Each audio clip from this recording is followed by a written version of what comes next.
Welcome to Worthy the Podcast, where we have conversations about what it means to feel worthy and what happens when we don't. I'm your host, Jessica Raimondi. Welcome back to Worthy, everybody.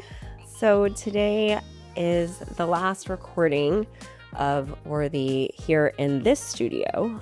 It is time to move.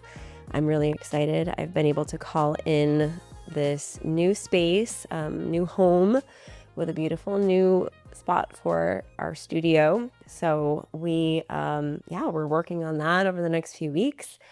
And I thought, what better way to close out this studio than to do a solo episode?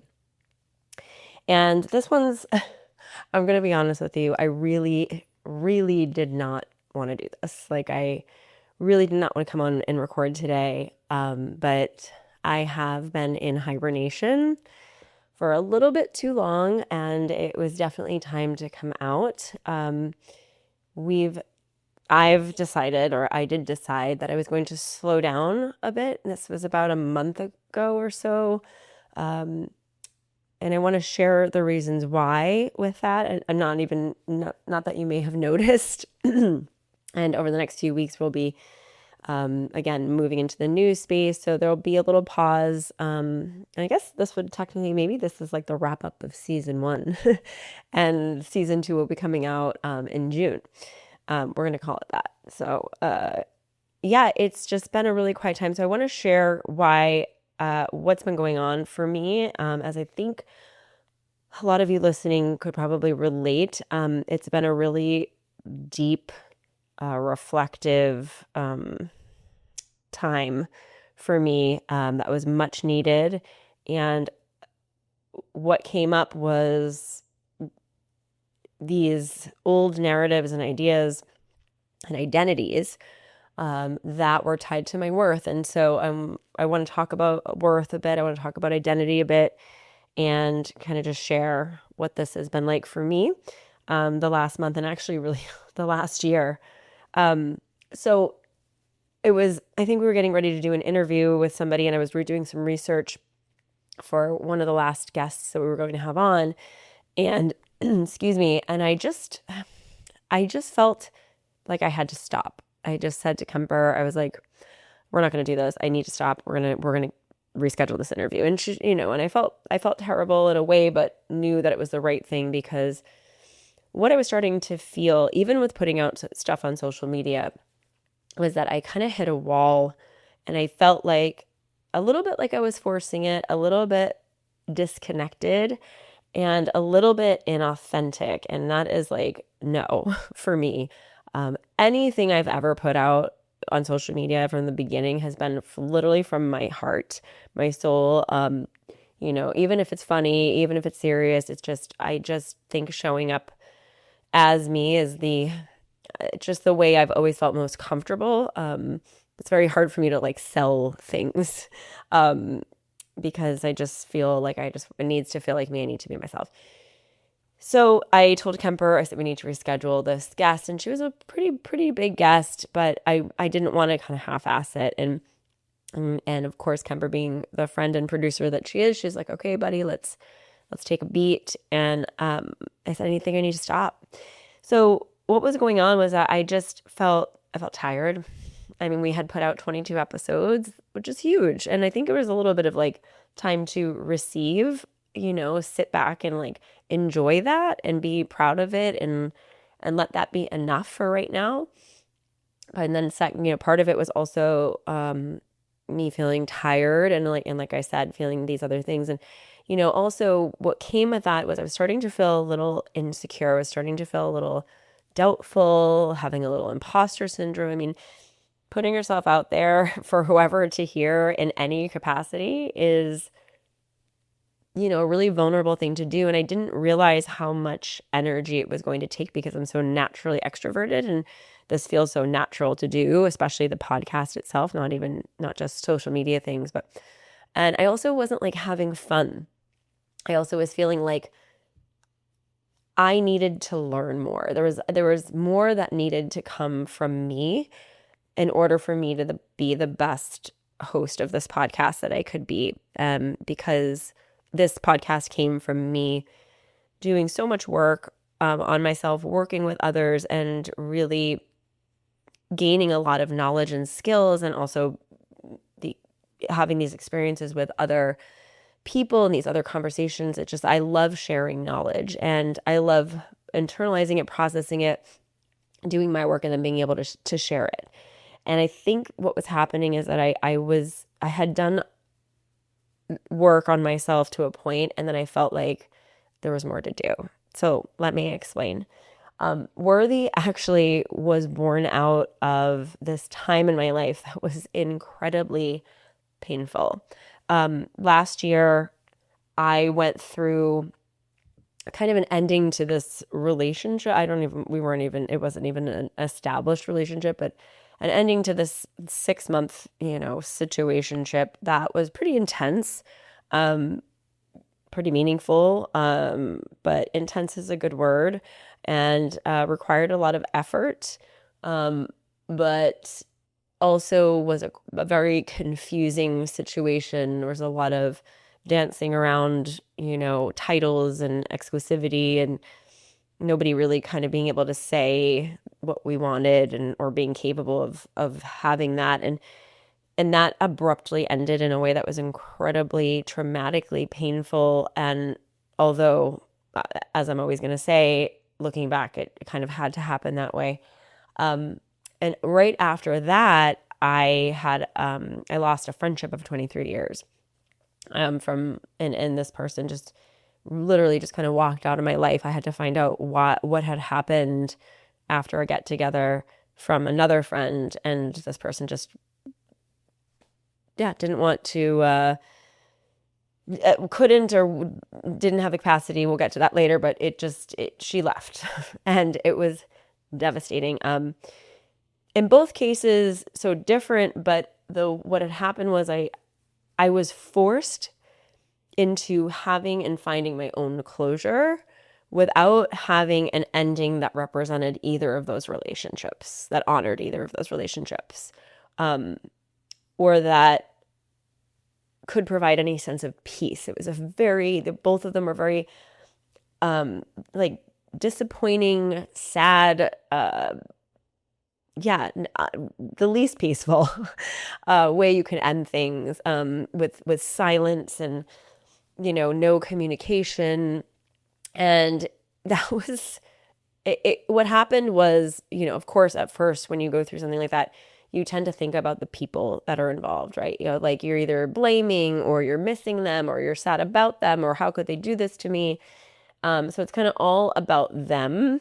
And then once that kind of initial grief happens, you're forced to sit with that, and also look inward, which is something that I really pride myself in being able to do, and really tried my best. I didn't do it perfectly, but to give myself some kind of real quiet time to sit with the fact that this was happening, and that what did it mean.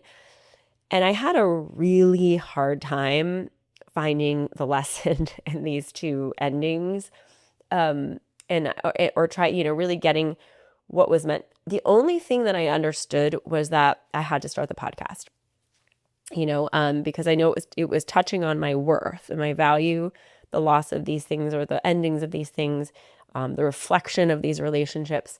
And so I am the master, like, alchemist, is what I like to say.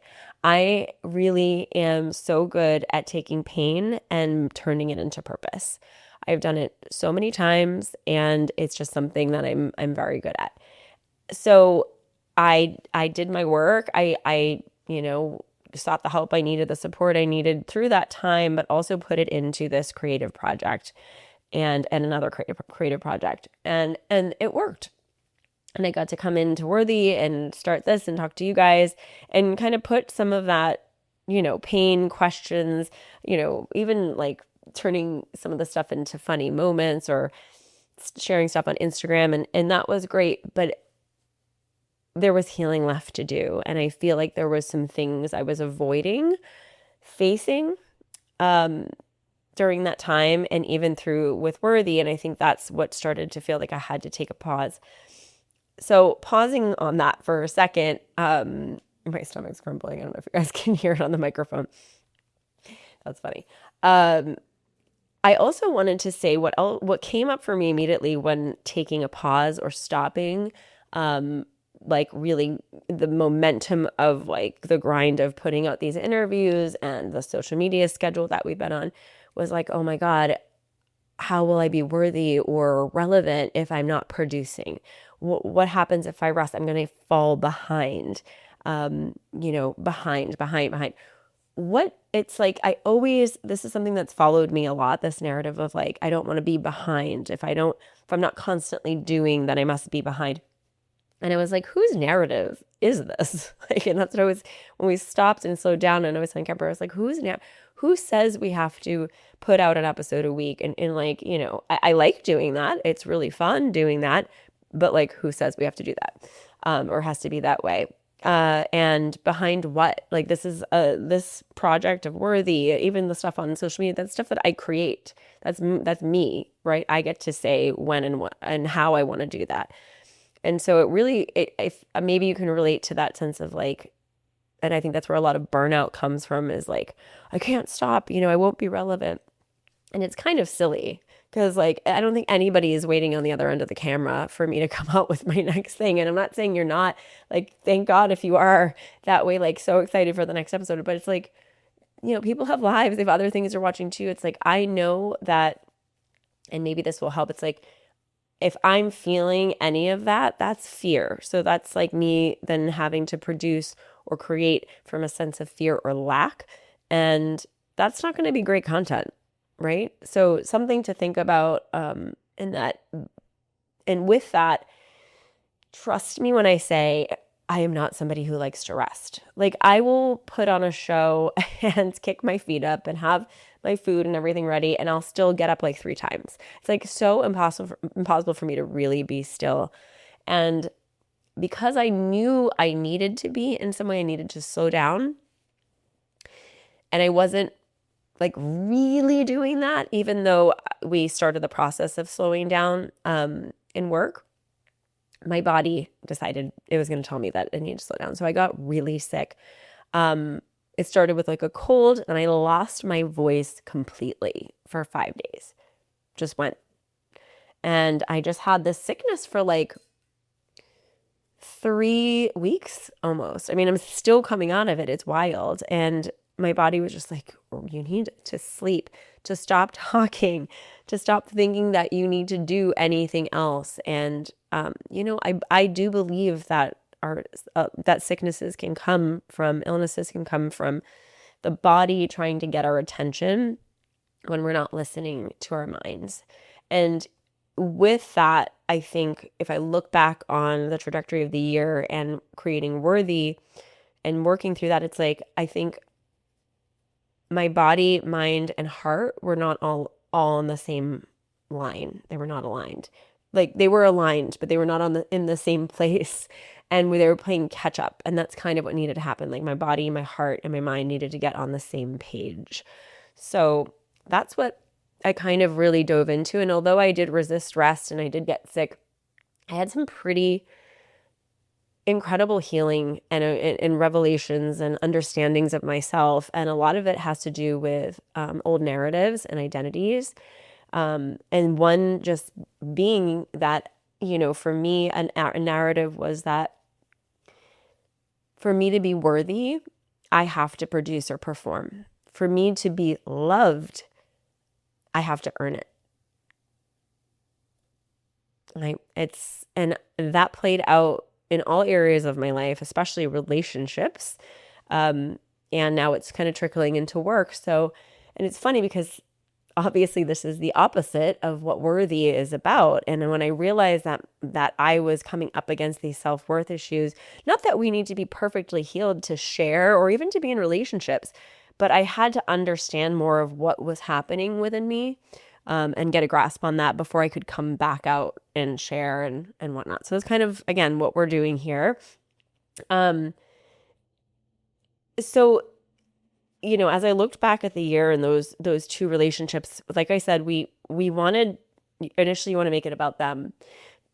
about that other person, and it's just so much, right? So much happens when we experience loss or grief or just non-closure, just like it's the worst, right? I mean, let's just be honest, like not having closure is just like so fucking painful. And having to like figure it out on your own, it's fucking sucks. It just sucks. But I think what I realized was that with the relationship, the romantic part of that, the romantic relationship, it was like that relationship, first of all, the way it ended catapulted me into this new dimension. And like, if it hadn't ended that way, or I hadn't met that person that way, would I be where I am now? Also that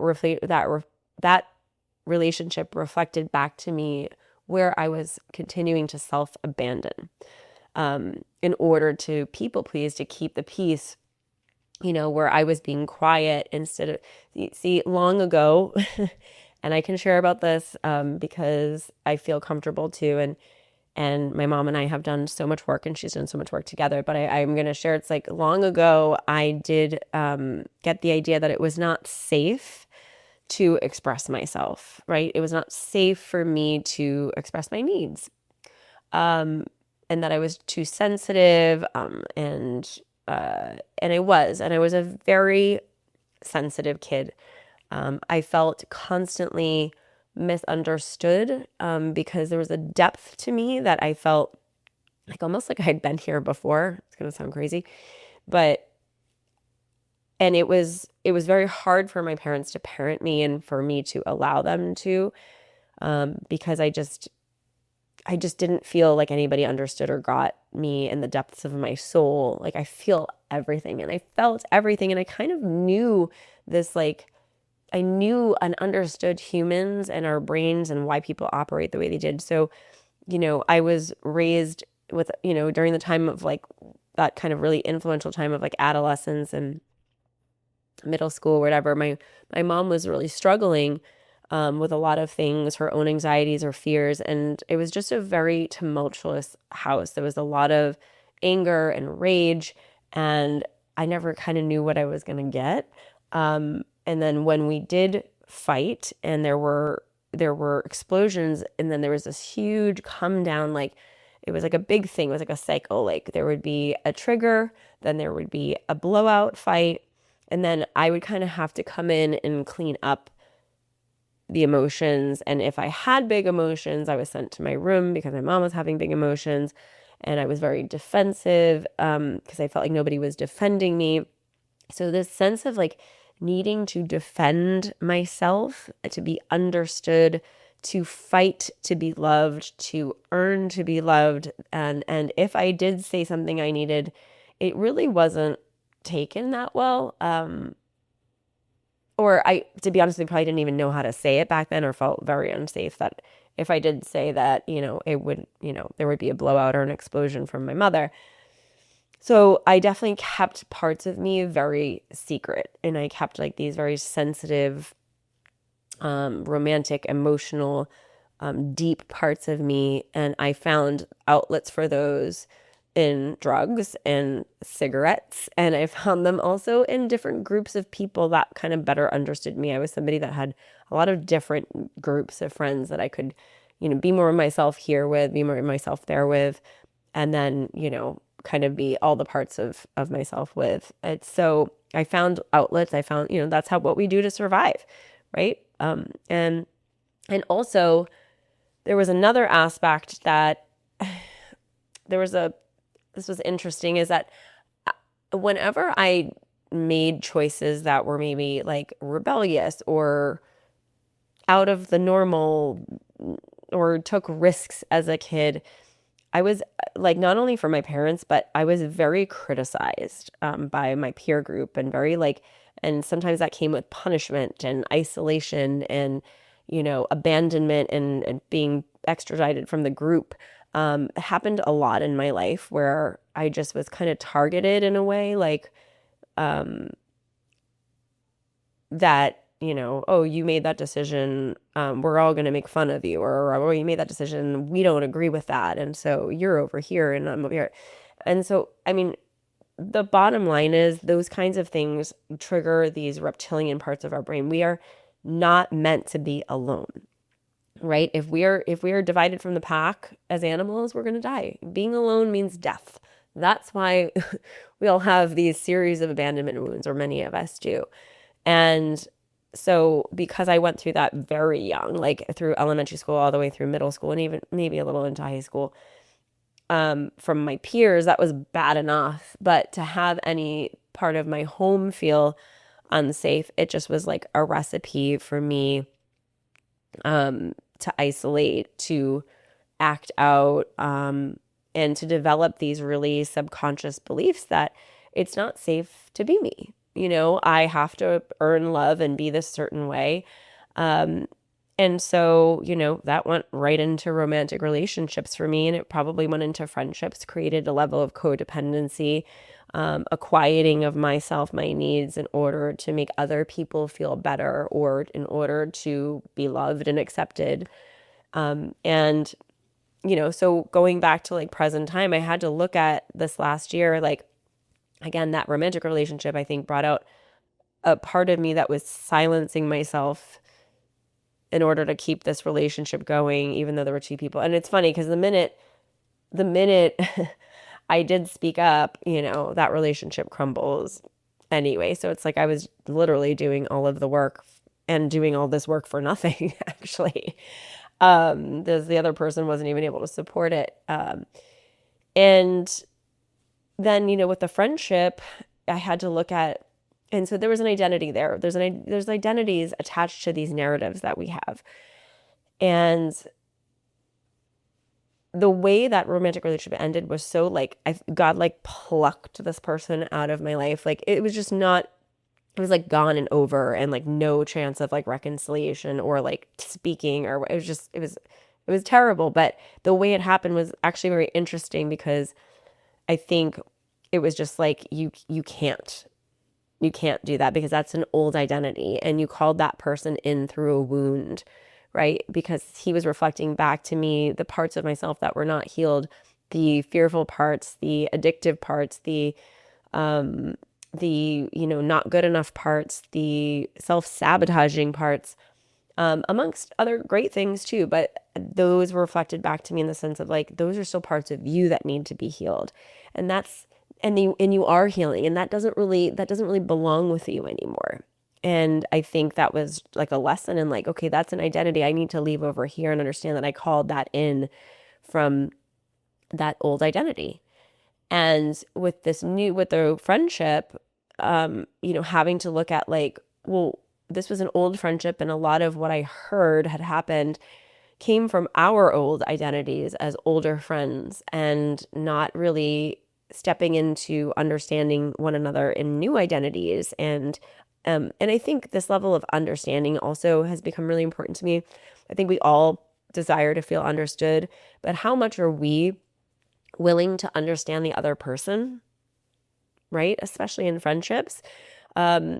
And I don't think, I think there was a part of me that was responsible for not understanding where someone or a group of people were after 20 years of being in friendship. And that all that can be talked about, and friendships and relationships can grow with willingness. And then I had to stop, so I had to look at myself like, and where was I falling short?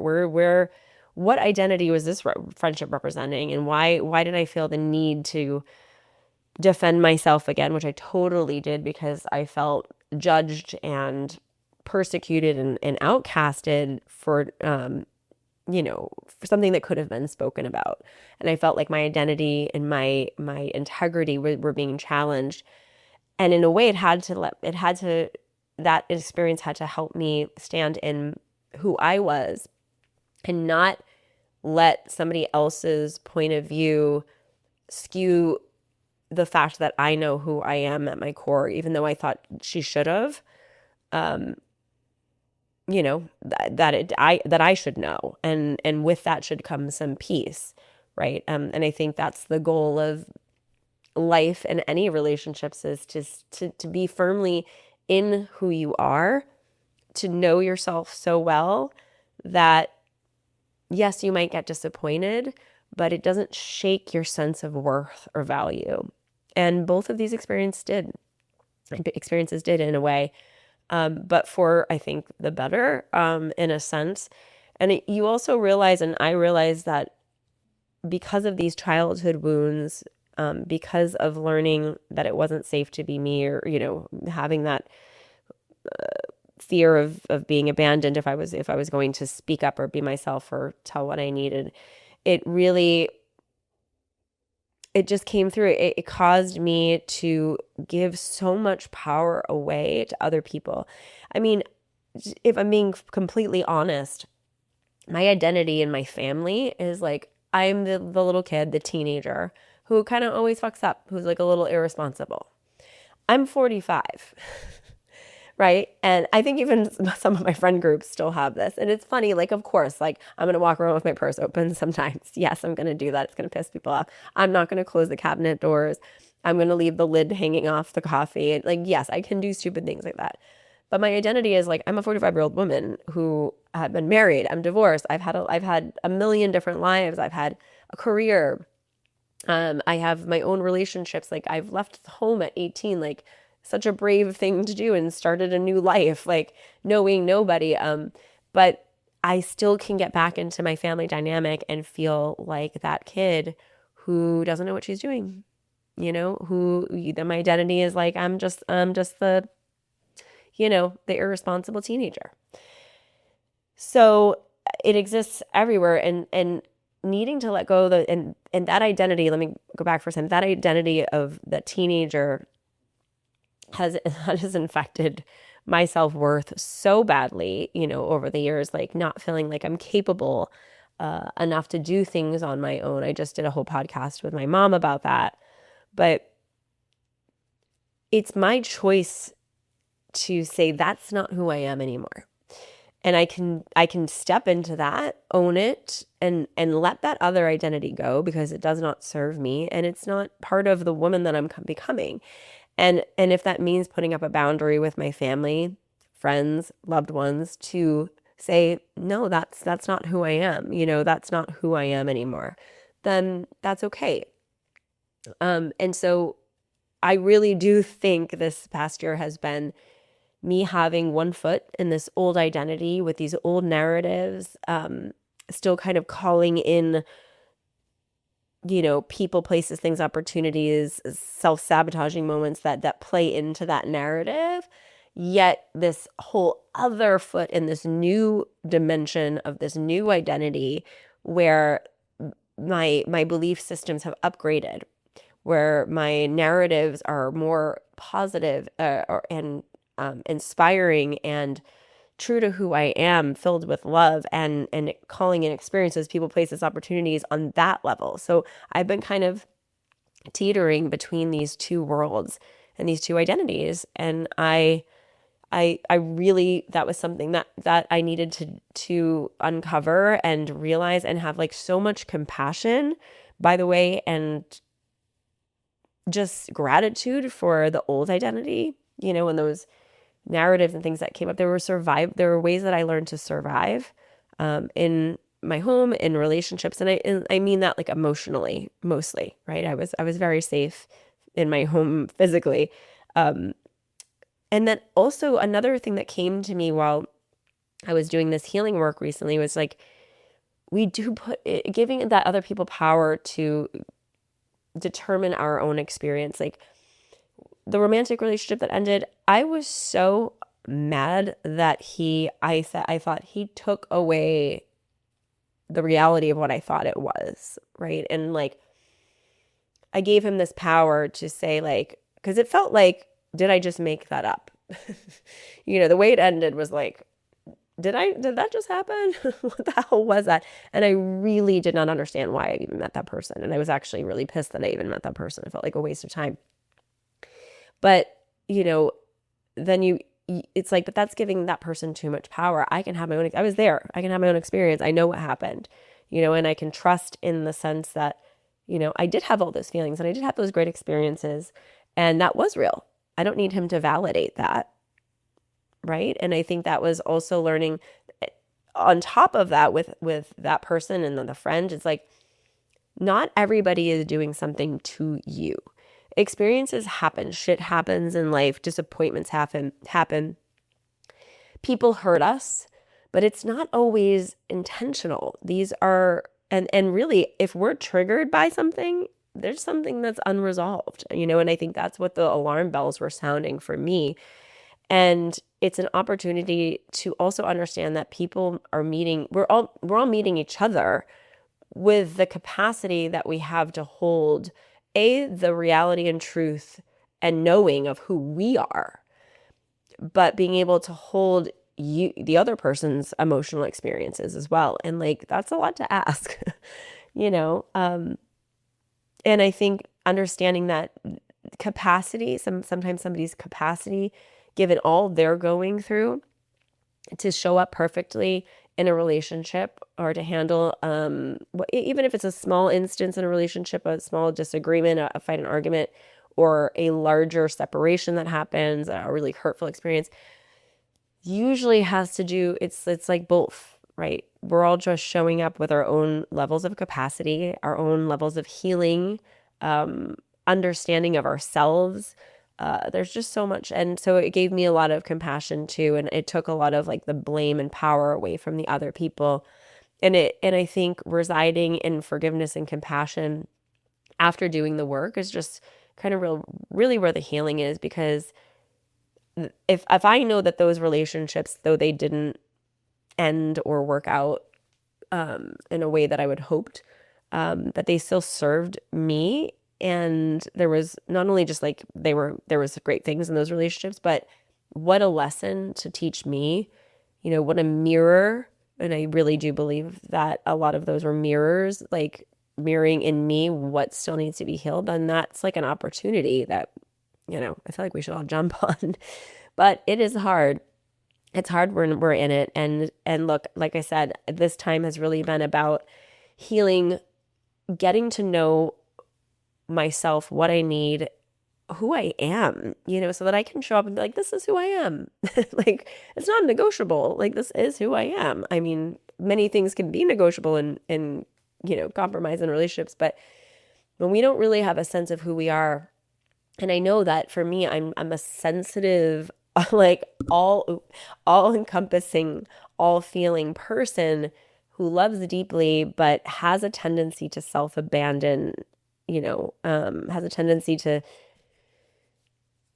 give more than I receive. And it's such a beautiful part of me because that's really kind of just my makeup. But I'm also deserving of that same, grace, compassion, forgiveness, unconditional love from others.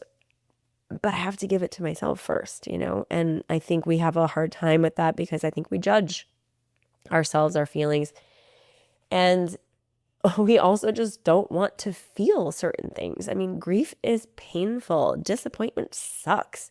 Heartbreak, the worst, right? Like, it's just so painful, but they're just feelings. They're just feelings. They're just there to be acknowledged.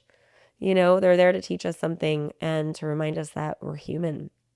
And I'm glad I came on and did this recording because like I said, I really didn't want to. I think there comes a level in healing too, where it's like, okay, enough quiet, enough like hibernation. Like it was starting to affect like my levels of creativity and I think sitting into this chair and being able to talk to you guys is a way of kind of really stepping out of that old identity and into the new one, that encompasses the woman I am meant to be, that I'm becoming, that can hold this new life and all this new responsibility and new connections, new opportunities, new ways of being seen, new ways of communicating. So yeah, that's what this is about. I hope this resonated with some of you out there. I would love to hear if it did, and what narratives you all are trying to work and weed through and come out of and reframe, and what identities you're letting go of and stepping into. It's an exciting time. It's time to get excited. That's what I'm saying. It's time to get excited, to lay down the stuff, once and for all that has been being shown to me this year. So anything I can do to support you guys more, let me know. This is, I think, episode 24, which is wild. And I'm so excited to come back in this new studio, in this new space, new energy, new guests, and new topics of conversation, all, of course, around worthiness. So thanks for watching. Thanks for listening. See you on the next season.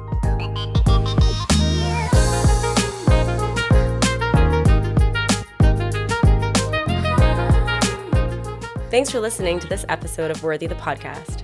Our goal is to build a community, and we do that through people like you who listen, subscribe, and most importantly, share with someone you care about. Be sure to follow us on Apple Podcasts, Spotify, or wherever you're listening, as well as our YouTube channel. And if this episode resonated with you, leave a review. We want to hear from you. Thanks for being here, and remember, you've always been enough. Period. This podcast is meant to inspire and educate, but I am not a licensed therapist or medical professional. Everything shared here is based on personal experience and perspective, so take what resonates and leave the rest.